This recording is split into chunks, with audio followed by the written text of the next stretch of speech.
So let's read the word from Mark chapter 10, verse 17 to 25. If you have your Bibles with you, again, I admonish you to bring out your Bibles and or maybe download it sa phone ninyo and let's read it together. All right?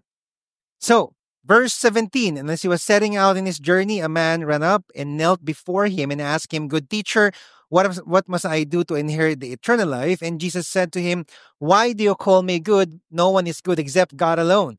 You know the commandments: do not murder, do not commit adultery, do not steal, do not bear false witness, do not defraud, honor your father and mother. And he said to him, rather, Teacher, all this I have kept from my youth. And Jesus, looking at him, loved him and said to him, You lack one thing. Go, sell all that you have and give to the poor, and you will have treasure in heaven, and come follow me. Disheartened by the saying, he went away sorrowful, for he had great possessions.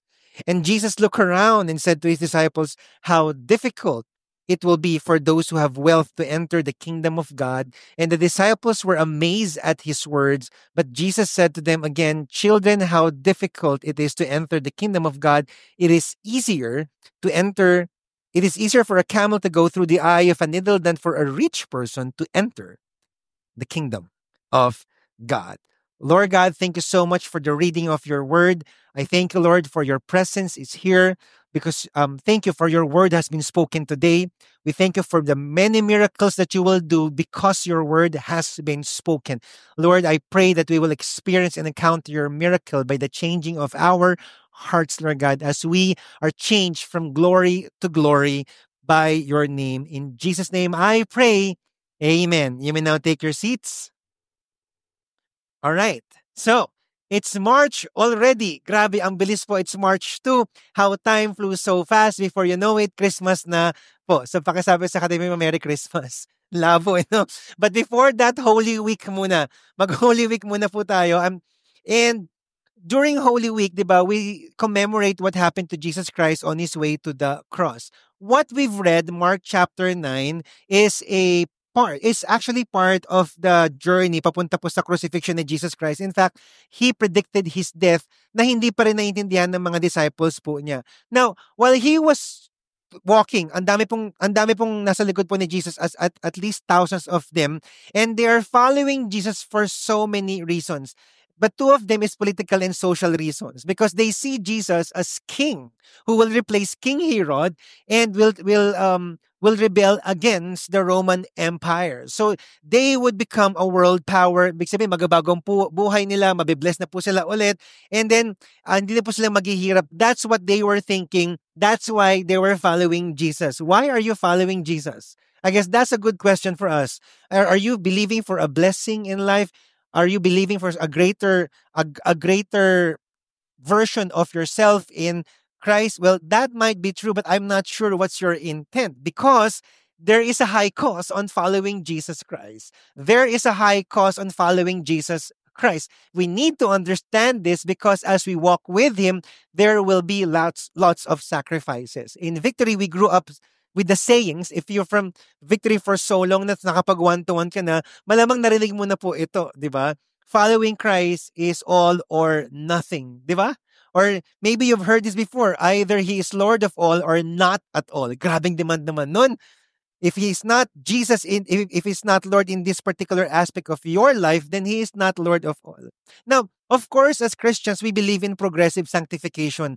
Na unti-unti po, meron tayo talagang mga isusurrender na aspeto ng buhay po natin. But nonetheless, Jesus demands that we follow him.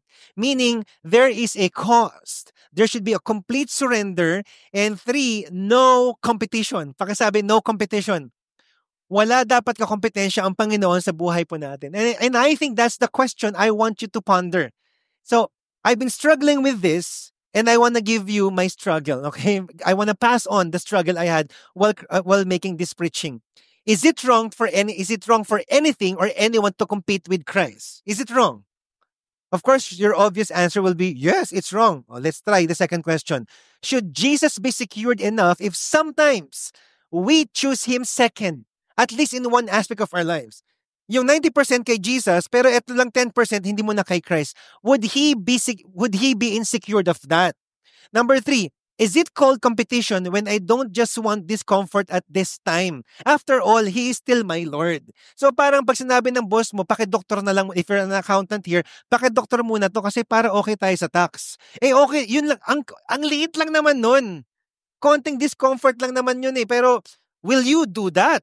Or will you say, hindi boss, mali po ito. And you might have a problem with your boss if you do that. Are you here? See, pero Lord, ikaw pa rin naman ang Lord ko, eto muna. So sometimes we make those excuses because ultimately in our hearts, si Jesus pa rin talaga ang Lord ng buhay po natin. And lastly, what if I cannot let go of this person or this opportunity? Kasi ayaw ni God eh. Pero Lord, baka pwede naman Lord. Diba? So we have those questions because ultimately, the mother of all questions when it comes to this topic is anything or someone competing you with Christ. Is anything or someone competing you with Christ. So, what does competition looks like in this? So, ang gagawin ko po, ito po yung strategy ko, bala ko, mag-preach ng 3 preaching in one. So, bear with me, matatapos tayo ng 3:00 po dito. Okay ba yun? Cinematry, okay lang ba yun? Okay? Mukhang okay naman kay Lex, tsaka kay Benjamin. Okay, go. Sige. Mukhang okay naman sa inyo. 3 preachings po in 30 minutes. Let's start. So verse 17, ito po yung una, financial security. The story of financial security. Verse 17, lahat po to Mark chapter 10. As he was setting out on his journey, a man ran up and knelt before him and asked him, "Good teacher, what must I do to inherit eternal life?" And Jesus said to him, "Why do you call me good? No one is good except God alone." Now, this was the story of the rich young ruler. And somehow the question was super noble. Ikaw ba naman mag-ask, what can I do to inherit eternal life or go to heaven? And he said, and he described Jesus as a good teacher, which, napatanong si Jesus, "Why do you call me good when the only good is God?" And every time Jesus does that, He wants you to reflect. And not just the rich young ruler, I believe this is for all of us. What do you see in Christ? Do you see Him as a Savior who will save you from all your needs? Or do you see Him as God who makes the last call for you? And so Jesus said, obey all the commandments. The 10 commandments. Just do that, you will inherit the eternal life. And then verse 20, sabi ng rich young ruler, "Teacher, I have kept this from my youth." Wow, amazing. Ang lupit. So can you imagine? Can you imagine that? It's not, how many of you here are single ladies? Single ladies. Si Charmaine na lang ulit. Charmaine, can you imagine? Rich, young, ruler, and religious. Can you imagine? Etong dapat makasalan. So, ano pang hahanapin mo? And yet, something was missing in him. Nasa kanya ng lahat, pero something was missing in him. Because achievements won't fill the hole in our hearts. Achievements won't fill the hole in our hearts. And then verse 21, Jesus did something. Looking at him, loved him, and said to him, ang galing po ni Jesus talaga. Before He makes a judgment, He's so gentle in doing it. And I hope we can learn from Jesus. And before we pass judgment on someone, we are so compassionate before saying it. Not just say it right away.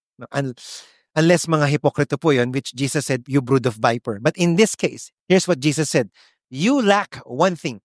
Go sell all that you have and give to the poor, and you will have treasure in heaven, and come follow me. Moment of truth. Parang sabi ni Jesus, you've been doing a lot. Great job. But there's one thing I'd like you to do.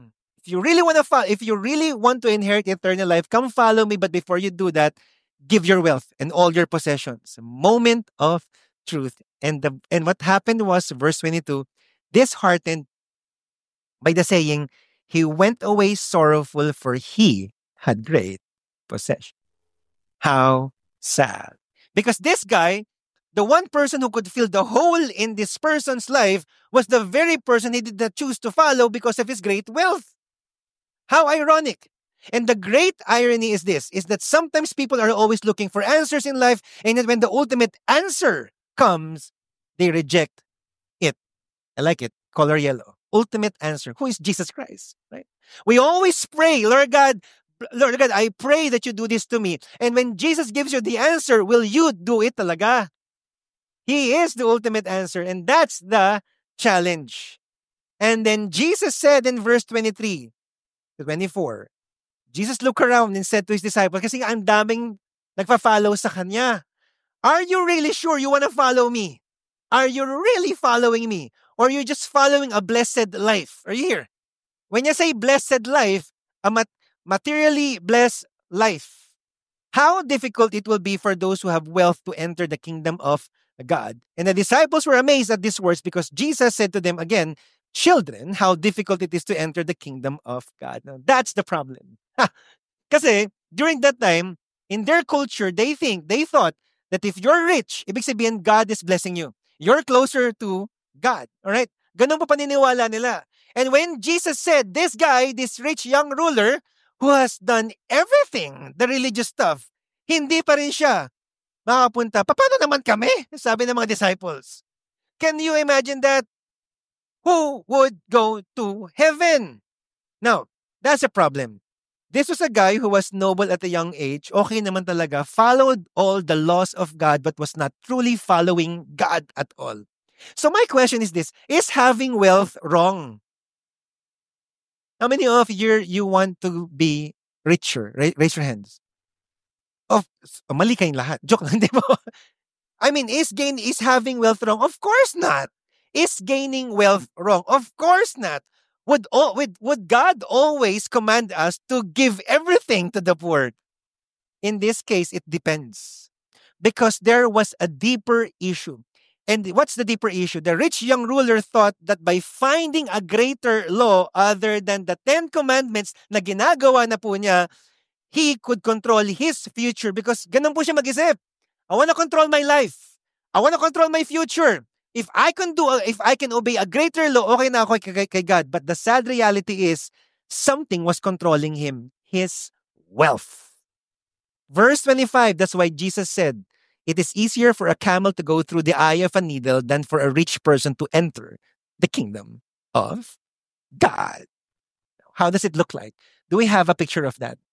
Exactly. Okay, a camel going through the eye of a needle, mas pwede pa daw yun versus a person entering the kingdom of God, in this case, a rich young ruler.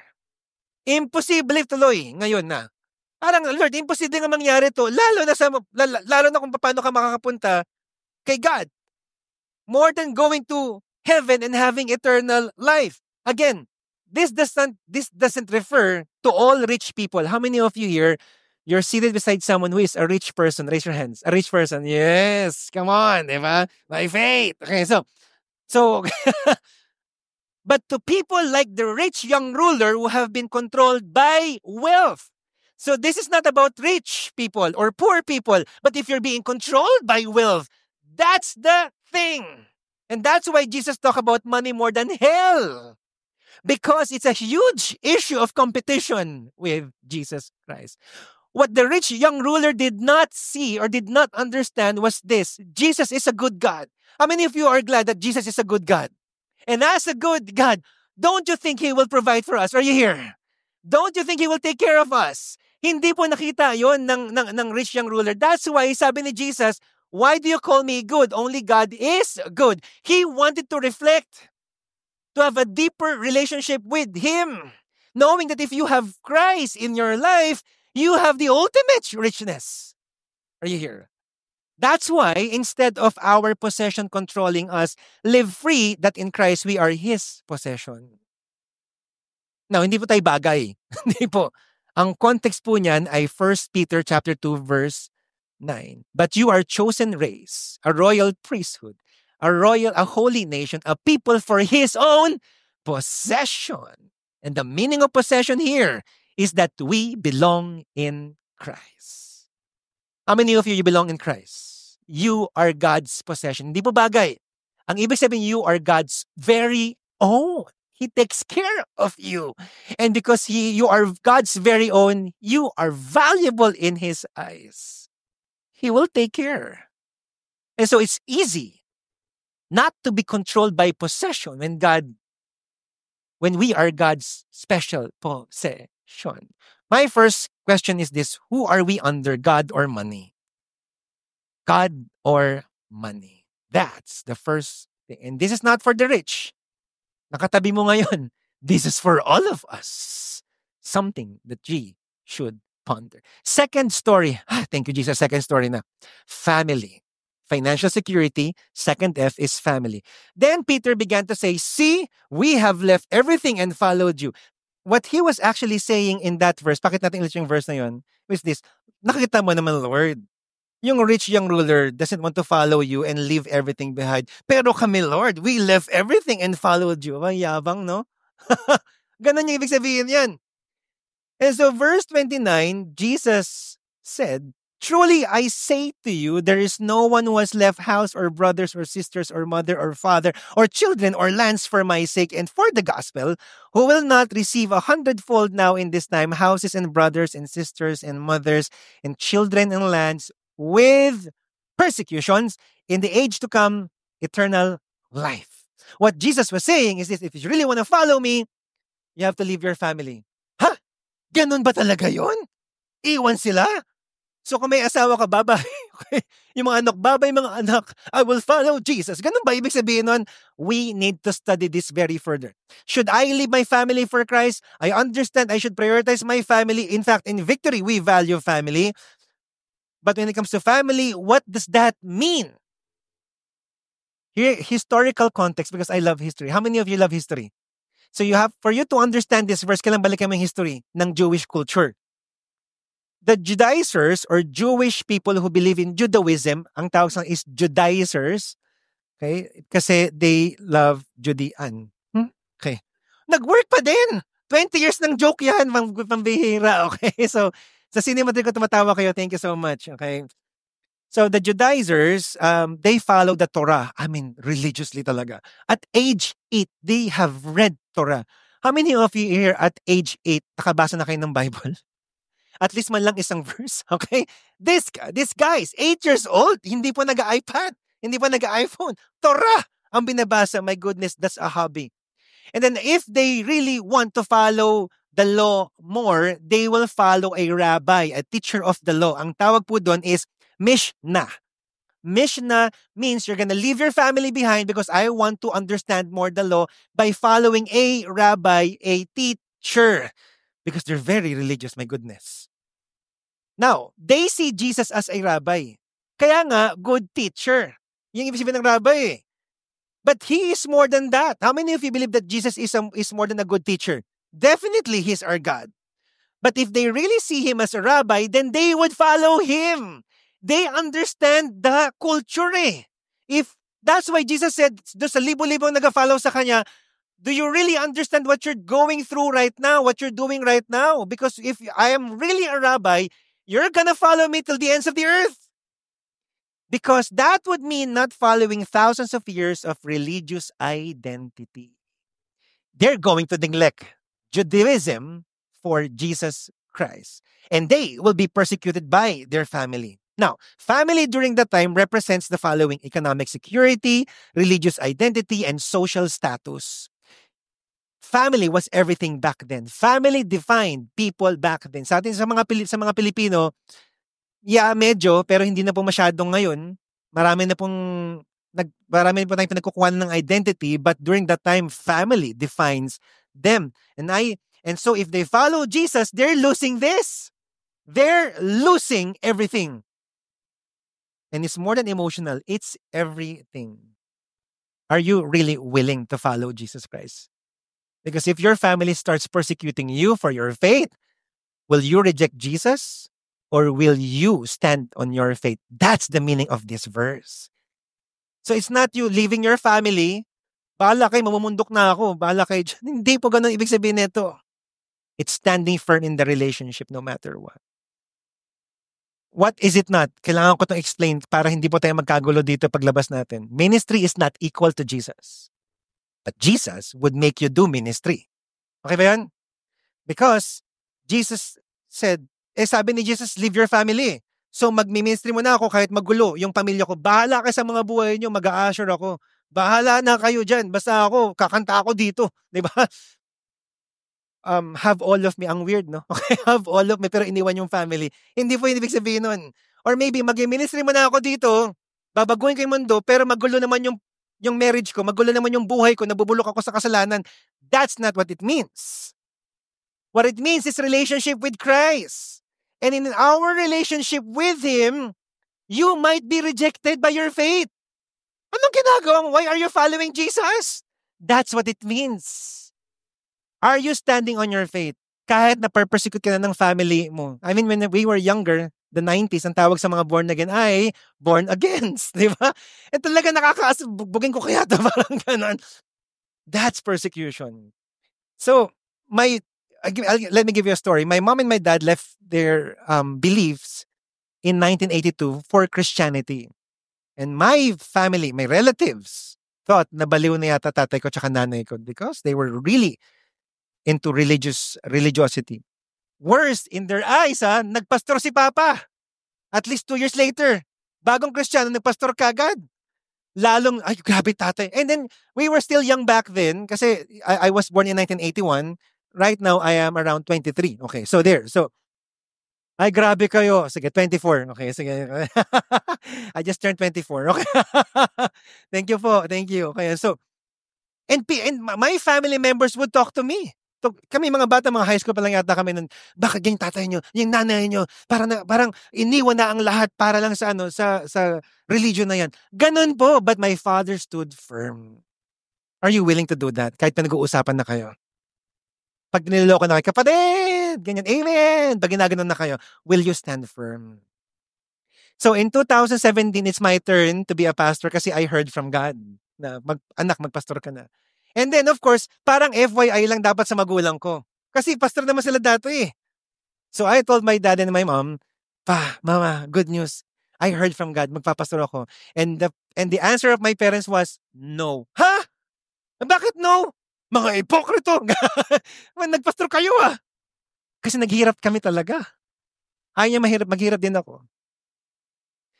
But I knew if this is from God, I would have to honor God. Are you here? And so, I talked to them again and then they give their blessings. So, paano yung honor your father and mother? Anong gagawin natin dito sa verse na to?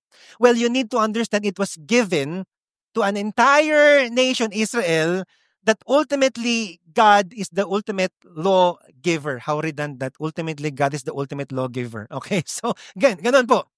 Meaning, the higher authority is still God. And in the Jewish culture, if parents oppose God's will, one must still obey God. Are you here? So Jesus was acting within Jewish tradition. I'm not trying to break family here. What I'm doing to you is prioritize your life, that God is number one. Will God be number one in your life? That's the point. I'm not talking about ministry kasi may ibang church. Araw-araw dapat nasa church ka. That's not the point. We value family here. Please take care of your family. But what I am preaching here to you right now is priority. Pakisabi priority. Is God the priority more than the family? Because if God is the priority, He will put your family in order. Are you here?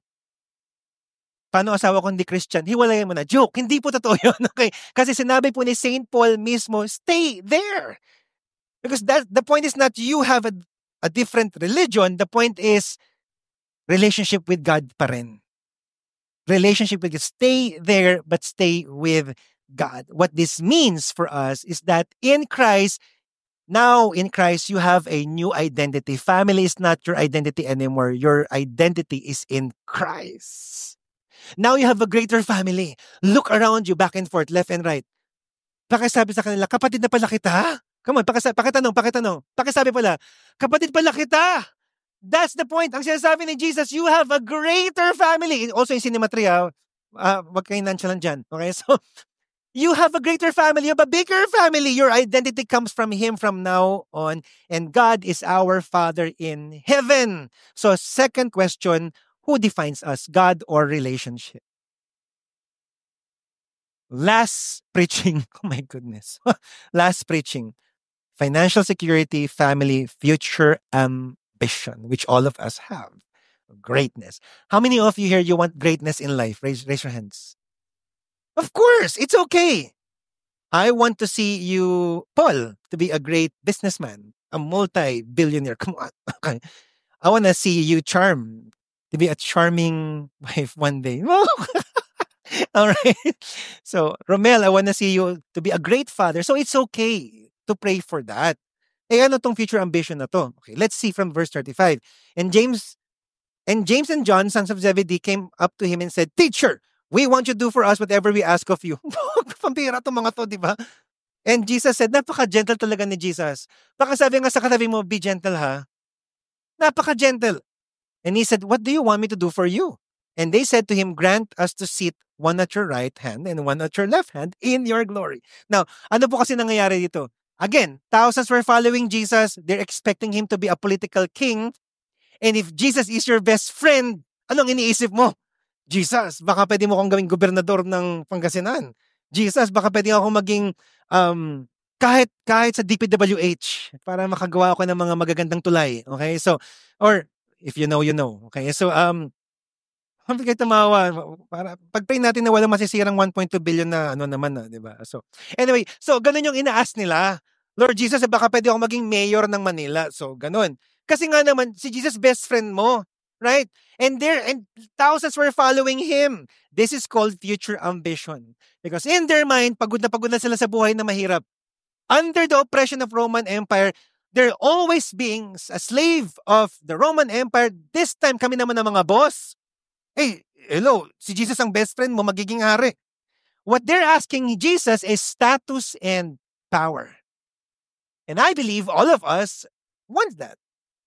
A greater status in life, a better status in the society, a richer person, a more intellectual person, a more learned person, may nangyaring mas maganda sa buhay mo and you have more power so that ayaw mo na kasi magpaalila, gusto mo nasa taas ka na. Yan ang ibig sabihin nun. Eh, narinig ng ibang disciples. Ito na ang drama, verse 41. And when the 10 heard it, they began to be indignant at James and John. Ang kapal ng mukha mo, James! Ang kapal ng mukha mo, John! Kami rin, Lord! Gusto namin maging ganyan. Yung pong ibig sabihin ng drama na yan. Kasi, Father, lahat po sila may pare-parehas po na ambisyon. Greatness. To have a status. To have a position. To have power. Ganito po mag-isip ang mundo. That's why Jesus said, you know that those who are considering rulers of Gentiles lord it over them, and the great ones exercise authority over them. Ganyan na nga mag-isip ang mundo. Mas mataas dapat ako sa'yo. Sundin mo ko. Pagsilbihan mo ko. And there's nothing wrong with future ambitions. Please, achieve your dreams in life. Please follow your dreams as long as that's God's will. But if following your dreams means status and power only, okay, there's nothing wrong. Pero if that's the only reason, then you will see what's wrong because you just want to be above people. And that's why Jesus said, verse 43, but it shall not be among you, but whoever would be great among you, you must be your servant. What's the point? The point is serve others. Pakisabi nga sa katabi mo, I will serve you. Pakisabi sa akin, sige, libre mo ako. Pakisabi. Kayo, dyan, kala nyo. Ang ibig sabihin ng serve in Greek is kick up dust because on the move. Di ba sandy, yung Israel kasi, disyerto din yun. Sa sobrang bilis mo tsaka sobrang aligaga mo sa pagsiserve, yung mga sands po, mga buhangin po, naapakan nyo. So parang maalikabok. Kasi napakasipag mo mag-serve ng tao. Meron ka mang katabi dito na napakasipag mag-serve. Come on. So kung ikaw may asawa, naku, para sa akin to Ven. Okay, si Ven nasa Cinema 3, I will serve you. Okay, ganun po ang ibig sabihin ng we serve one another. And it's not just your spouse. It's everyone else, the church, the community. Ibig sabihin, active tayong lagi para tumulong. In verse 44, and whoever would be first among you must be slave of all. You want to be great? You want status and power? The purpose of status and power, magbabago na po ngayon. To serve. Bakit ka tumatawag senador? To serve. Sana narinig nila to, no? Bakit mo gusto maging boss ng company mo? To serve the people with the greatest coffee in the world. Why do you want to become an HR director like Peps? Because you want to serve the company's employees. Are you here? Because verse 45, for even the Son of Man came not to be served, but to serve and to give his life as a ransom for many. So, last preaching is this. Are we seeking to serve or to be served? No, that's a good question. So, as I end with all the competitions in Christ, consider the following. To enter the kingdom of God is hard. You could be rejected by your family for choosing Jesus.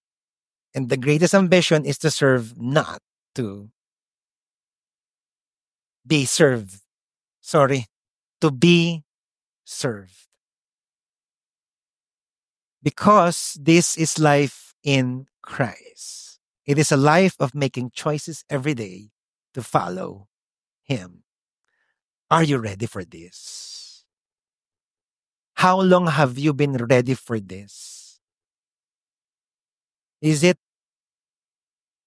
are we Christians who are so controlled by our possessions, by our dreams, by our wants?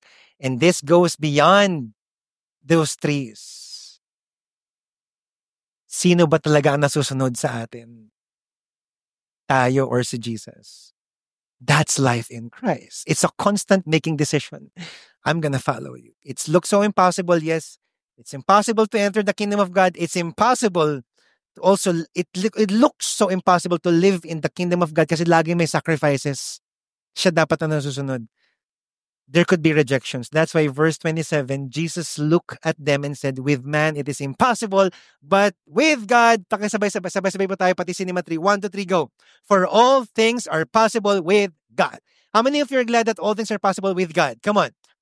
For us, ang unang isip natin, Lord, bless me, nothing is impossible. But the context is this, Lord, following you is possible because you will give me the grace to follow you. That's the point.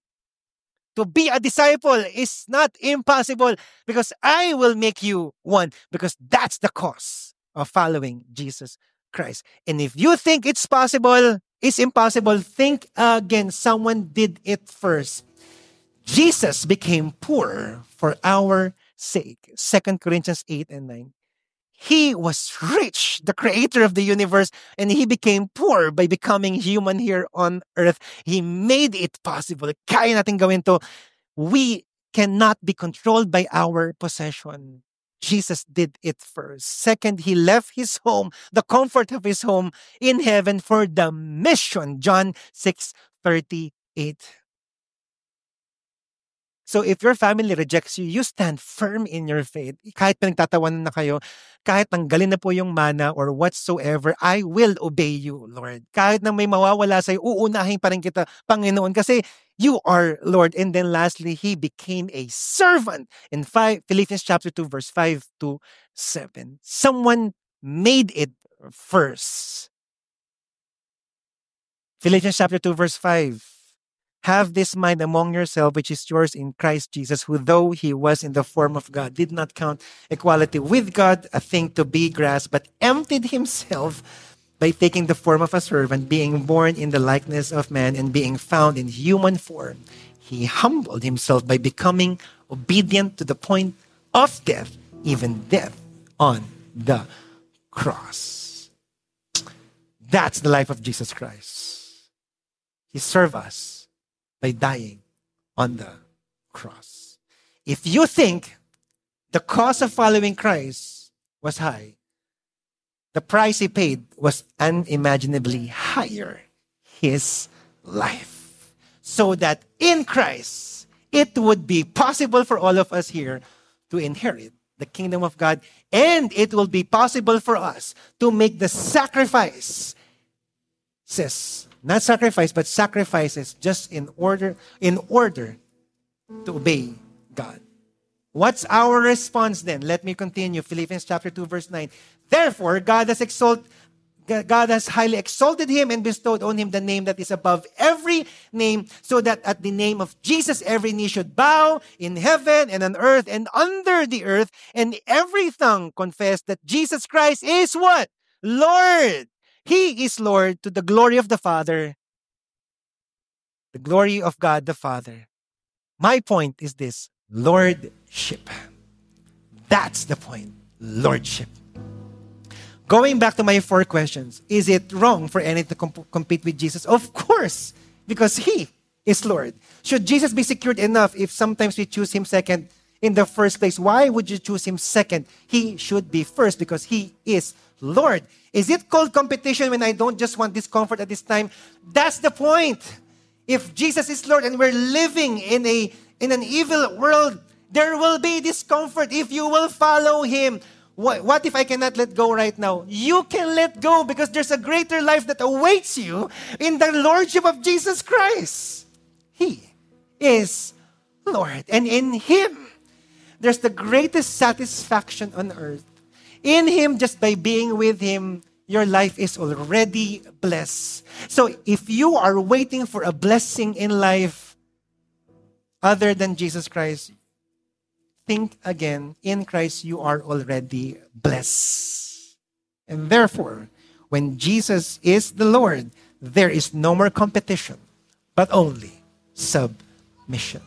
When we understand who Jesus is, that He is not just a good teacher, but way more than that, but a good God who loves us, who will take care of us, who will fight for us, provide for us, and satisfy us with His life, with His blessing. Shouldn't we choose Him over possessions, rejection from family, persecutions from family, even future ambitions and dreams? Let Jesus be the master, the Lord of his life. And whatever you choose, siya pa rin naman ang maninatiling Panginoon ng kalawakan at ang buong mundo. My prayer is that we will grow in Lordship. Whatever aspects in life that is controlling us, may this preaching encourage us to surrender every aspect of our lives to Him. Let's all stand right now.